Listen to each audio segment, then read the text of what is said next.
Dentro del framework de los ejecutores, pues hay algunas otras utilidades, ¿no? Esta es muy interesante, lo que se llama el fork join pool, un framework que básicamente nos permite generar nuevas tareas de manera más bien dinámica, ¿no? Es decir, la tarea original se va a encargar de analizar si es que es necesario dividirse, y en caso de hacerlo, pues va a crear nuevas tareas así sucesivamente de manera recursiva. Este tipo de ejecutor, pues lo que puede hacer es crear nuevas tareas por sí mismo, ¿no? Básicamente nosotros generamos una tarea grande, claro, con el código necesario, ¿no? Para que se hagan todos los tests y pruebas y divisiones. Y pues esta tarea en tiempo de ejecución, si detecta que es demasiado grande para ejecutarse en un solo hilo, pues se va a dividir en otras tareas más pequeñas. Este proceso, ¿no? de división, de partición de los datos y de la ejecución se llama map, entre otros nombres, ¿no? Y luego, pues una vez que ya se haya terminado una de hacer todas las divisiones del caso, ¿no? De ejecutarse entonces todas las tareas, hay por supuesto que empezar a recolectar todos los resultados de vuelta, ¿no? Entonces esta tarea también lo hace, ¿no? O sea, dentro de la programación se incluye recolectar los resultados de las subtareas. Esto se suele llamar reduce esta etapa, ¿no? Entonces de ahí viene pues el nombre map reduce, que es justamente dividirse, ejecutarse y luego recolectar todas las tareas, ¿no? Para consolidar. Este framework maximiza pues el uso de los hilos, ¿no? Básicamente utiliza un pool de hilos tal, ¿no? Que si una tarea básicamente se queda en espera, ¿no? Hasta que un hilo termine, otros hilos pues pueden buscar, pueden recibir esta tarea, ¿no? O sea, básicamente son tareas que pueden ser intercambiadas dentro de cualquiera de los hilos que estén listos para poder trabajar, ¿no? El método con el que se empieza este trabajo es aquí con el método invoke, ¿no? Con ese método se pasa la primera tarea, se espera que se termine todo este trabajo, ¿no? De hacer el map reduce, que en este caso se toma el nombre de fork y join, fork por map, join por reduce, lo mismo otro término. Y finalmente pues este método invoke pues va a devolver el resultado global una vez consolidado. Como en los otros casos, ¿no? Las tareas debían implementar alguna interfaz en particular o extender alguna clase en particular. Aquí también, ¿no? La tarea que vamos a enviar al framework forkjoin debe extender de la clase recursive task. O sea, diseñamos nuestra tarea extendiendo de recursive task. Sobrescribimos ahí el método compute. Aquí es el método compute donde hay que poner el código a ejecutarse. Y este método, pues, cuando termine va a devolver un valor de un tipo que nosotros podemos también definir, ¿no? Básicamente aquí la T representa el tipo, ¿no? Si vamos a devolver un valor flotante, pues digamos devolvemos float. Si vamos a devolver un texto, devolvemos string, en fin, parametrizamos el tipo. Este método, pues, compute, que es donde vamos a meter todo nuestro código, es el responsable de hacer primero una prueba, ¿no? Ve los datos, ve la cantidad de datos de lo que tiene que hacer.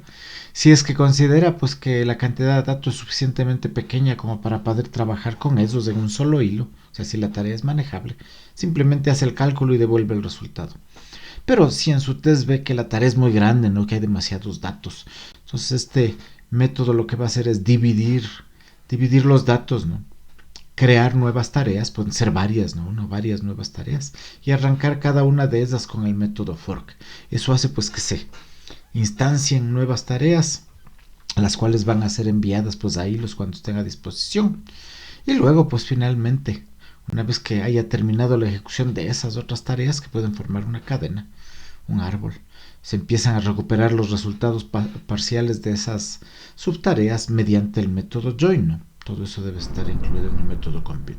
Entonces este es un método join que sobre la tarea le dice devuélvame el resultado, y claro, eso va a bloquear en caso de que el resultado no estuviera listo hasta que el resultado esté disponible, ¿no? Finalmente pues el método debe unir los resultados de todas las subtareas y a devolverlo al método que ejecutó el invoke.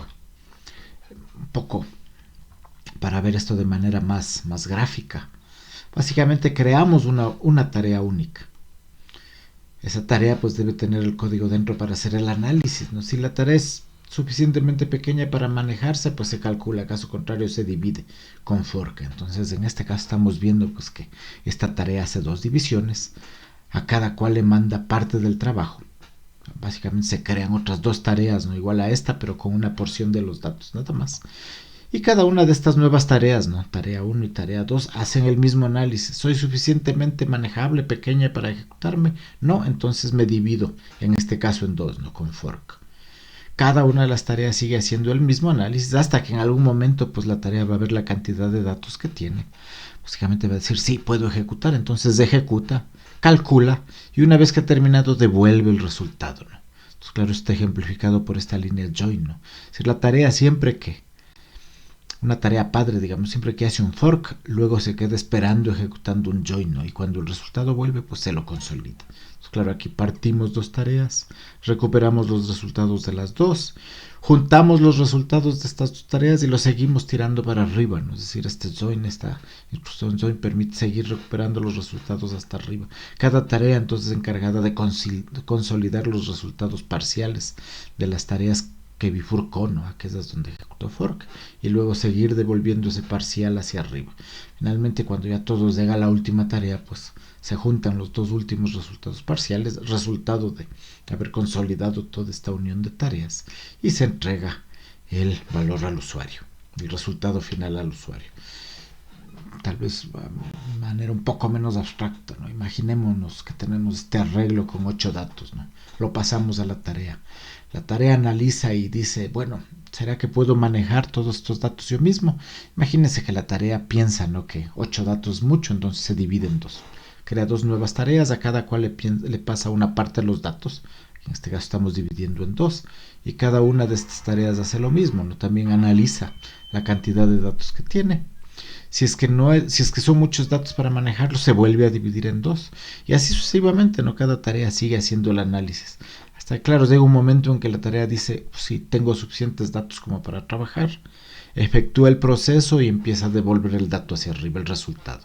Pues claro, esta tarea consolida los resultados de las dos tareas que generó y sigue lanzando para arriba en la operación de join los datos, ¿no? Hasta que todo el cálculo llega a la tarea original y ya se tiene pues el resultado total del procesamiento. Revisemos un pequeño ejemplo entonces del uso de este framework for join, que puede ser un poquito más complejo de entender que los otros dos, ¿no? Hay que revisar esto, el código, la ejecución con un poco más de atención. Entonces, bueno, igual tenemos una clase principal, que es la que se encarga pues de administrar la ejecución, y la tarea, ¿no? Veamos la clase principal, ¿no? Que es más sencilla. Simplemente aquí lo que vamos a hacer pues es generar una sumatoria de números, ¿no? Es decir, algo muy sencillo. Es decir, vamos a generar una colección, un arreglo de 2000 números, 2000 enteros aleatorios, ¿no? Entre 0 y 1000 o 999. Entonces, cada uno de estos 2000 campos en la colección va a tener un entero, calculado aleatoriamente. Lo queremos pues de sumar todos estos enteros, ¿no? Pero claro, como queremos trabajar en paralelo, pues nuestro framework lo que va a hacer es dividir en tareas, ¿no? Para aprovechar el multiproceso en la máquina. Pero bueno, esta es nuestra lista de números de base, ¿no? 2000 números, un arreglo con 2000 números. No, esta instrucción está simplemente aquí un poco como curiosidad, ¿no? A veces necesitamos saber cuántos procesadores mismo hay en la máquina donde estamos haciendo la ejecución. Entonces esta instrucción de aquí nos dice, ¿no? 4, en fin, los que sea, los que hay en la máquina. Available processors. Tiene un poco su relevancia, ¿no? Porque fíjense, cuando creamos el for join pool, es decir, este es el objeto que administra el framework, nosotros podemos decirle cuántos hilos queremos que se generen.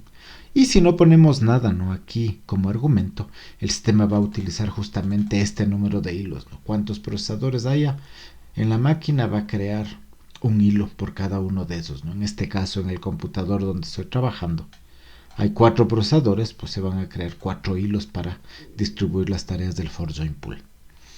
Luego, pues, sobre el for join pool, ejecutamos el método invoke y le pasamos una sola tarea. La tarea inicial, ¿no? Y esta tarea inicial, ya la vamos a revisar, le estamos pasando pues todo el arreglo de 2000 números enteros, ¿no? La idea es, vaya, haga la sumatoria de todos esos números, ¿sí? Entonces aquí creamos la primera tarea con invoke y nos quedamos, ¿no?, a la espera de que se haga todo el cálculo. Cuando esté todo el cálculo listo, pues obtendremos el resultado aquí, ¿no?, y lo imprimiremos. ¿Qué es lo que hace la tarea entonces? La parte un poco más importante, tal vez un poco más compleja también. Esta tarea primero, fíjense que extiende del recursive task, que es la condición. Va a devolver un valor de tipo entero, también lo podemos parametrizar. Recibe pues el arreglo inicialmente con los 2000 números. Y bueno, automáticamente va a ejecutarse, ¿no?, cuando esté todo listo, el método compute, es el método de base.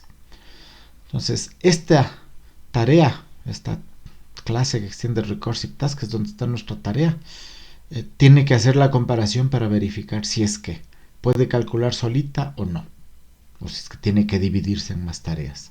Entonces, claro, la comparación básicamente es esta, ¿no? Coge el arreglo de números y ve cuántos números hay. Si hay 10 números o menos, el arreglo es chiquito, y esto lo hemos definido aquí, ¿no?, para el ejemplo. Básicamente la semántica es, ok, la tarea es manejable, puedo calcularla yo solo, entonces simplemente se ejecuta el cálculo y se devuelve el resultado. Claro, cogemos el arreglo, sumamos todos los números en el arreglo, o sea, no es nada complejo lo que hacemos, pero podría ser muy complejo. Calculamos, ¿no?, la sumatoria de esos 10 números y devolvemos el resultado. Entonces, si es que solamente fuera esta tarea la que se ocupa, listo, ¿no?, ya tendríamos el resultado devuelto aquí y lo podríamos presentar al usuario. Pero claro, sobre todo si seguimos un poco el ejemplo, en cuanto ejecutamos esta tarea le pasamos un arreglo de 2000 números, ¿no? Entonces esto no aplica, ¿no?, porque hay 2000 números, la tarea es demasiado grande. En pocas pasamos de aquí, vamos al else. El else lo que implica es sí, no puedo calcular yo solo, tengo que dividirme porque la tarea es muy grande, ¿no? Entonces lo que estamos haciendo simplemente es crear, en este caso, 2 nuevas tareas. Es lo que está haciendo el código, ¿no? Y a cada una de esas le estamos pasando una porción de ese arreglo. Atención, aquí podríamos crear muchas más tareas, ¿no? Podríamos, qué sé yo, dividir el arreglo en 4 partes, en 5 partes y crear 4 o 5 tareas más, ¿no? Pero en este caso estamos dividiendo el arreglo en 2 partes, como ejemplo. Entonces aquí, por ejemplo, estamos cogiendo el arreglo original y tomando la primera mitad, ¿no?, la que va desde el inicio hasta la mitad, sacando esos números, poniéndolos en un nuevo subarreglo, en este caso de 1000 valores, en una nueva tarea. Fíjense que es exactamente la misma clase. Creamos una nueva instancia de esta clase con una porción de los datos y sobre esa nueva tarea ejecutamos el método fork. Ahí inmediatamente estamos mandando esta nueva tarea a ejecutarse, ¿no?, con esta porción de los datos.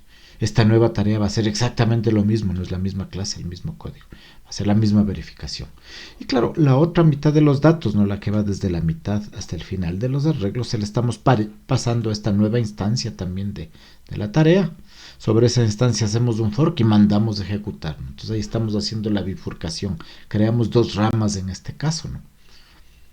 Entonces mandamos cada tarea a ejecutarse y todas estas tareas de manera recursiva van a ejecutar el mismo código y por ende hacer el mismo análisis, ¿no? Esta va a venir a compute y también va a ser el mismo control, ¿no? Tengo menos de 10 datos o 10 datos al menos, ejecuto directamente y devuelvo el resultado. Caso contrario me sigo dividiendo, no sigo bifurcando, creando nuevas tareas para que hagan el cálculo. Eventualmente, ¿no?, las distintas tareas que seguimos creando pues van a cumplir esta condición, no van a tener al menos 10 datos, máximo 10 datos, van a poder hacerse el cálculo y van a dividir el resultado. Como ven, cada una de las tareas que creamos, ¿no?, con fork van a devolver eventualmente su resultado. Y es en esta parte del código donde estamos recuperando y consolidando.